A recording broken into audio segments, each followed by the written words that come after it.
So first of all, I guess we'll start with the dunk that you had against the Hornets. I'm sure it didn't surprise you, but how would you describe that play?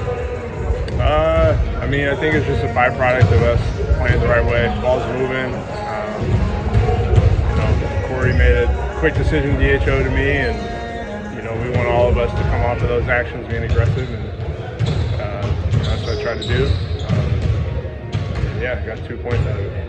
Because you're kind of known as a shooter, do you find people surprised when you stuff like that? Yeah, all the time.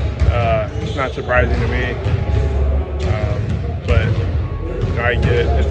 This league is quick to kind of identify you in one or two ways and not sure from that too much. So I get it. Everybody's got their couple things they're known for. I'm not dunking on people every night, so I get why it's surprising to some.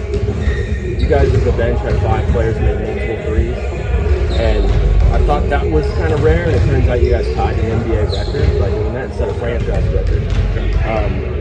What does that say about the potential you guys have as a unit shooting from long range? I think beyond just that, I think our second unit, takes a lot of pride in coming in and just trying to give us a spark where it's needed.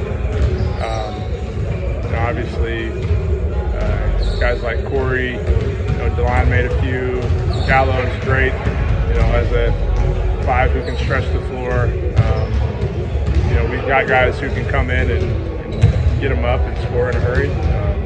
They've shown they can do that, so I think it just makes us, more versatile and harder to guard sometimes in those situations. So especially when shots are falling, but we can't lean on that all the time, and that's the big piece. You got to be able to defend, and I think that's what we did the other night.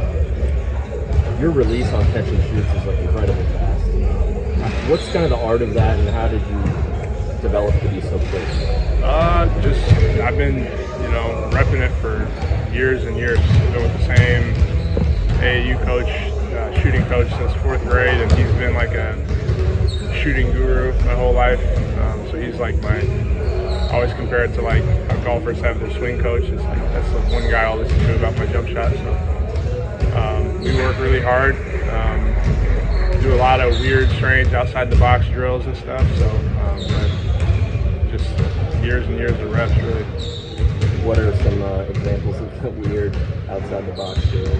I remember early on, I'm not doing this anymore, but he would tape my arm right here. So after the ball gets above my shoulders, it's all your right hand. So he would tape my hand and my arm and my elbow, pin it to my body, and I'd have to go and play and move, catch, get shots up without basically your left arm above your shoulders. So just weird stuff that you don't see anywhere.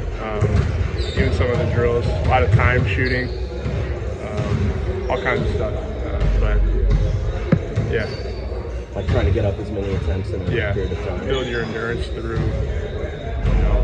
If you're shooting for 3 minutes straight, and that's a conditioner for sure. And if you're trying to get as high of a score as you trying to get, you're going to get them up a little bit quicker. So little stuff like that.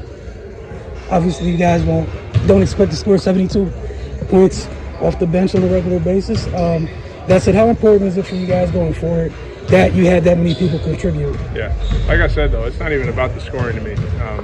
I think our bench unit, when we came in, the physicality and the defensive piece went up. And that's, if you can, being on winning teams in the past, if you can have your bench unit come in and, 1, there's no drop off, and 2, there's even a lift sometimes, that's incredibly beneficial. So beyond the scoring, because that comes and goes, effort defensively and physicality, that translates. So that's what I'm excited about. That's what I was most happy about our group and what we did. Not so much the scoring, but just our presence defensively.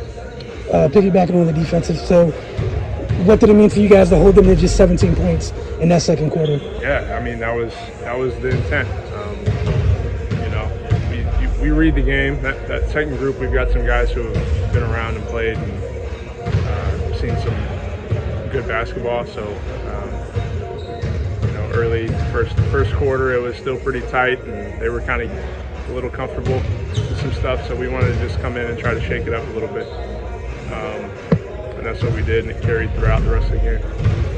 When you come off a screen and release the catching tee, is it more about getting your feet set or being able to shoot when your feet aren't set? I'd say being able to shoot when your feet aren't set. You know, that's a variable. I mean, it's good to train your feet under you all the time, but the NBA is so fast and big and physical, where there's going to be times where your point of separation, you're not going to be able to have the time to set and have your feet right under you. So being able to just accept that and work on some of those weird feet finishes, I think, is more important. What are some of the steps you feel like you guys need to continue to take to improve defensively?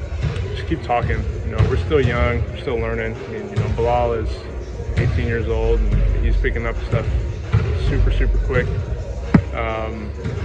You know, and then it's just a new group. It's a newer group altogether. I mean, you know, so getting comfortable talking with each other, you know, getting our young guys up to speed, and you know, making sure our vets are, you know, being voices when need be. I think the communication piece is big.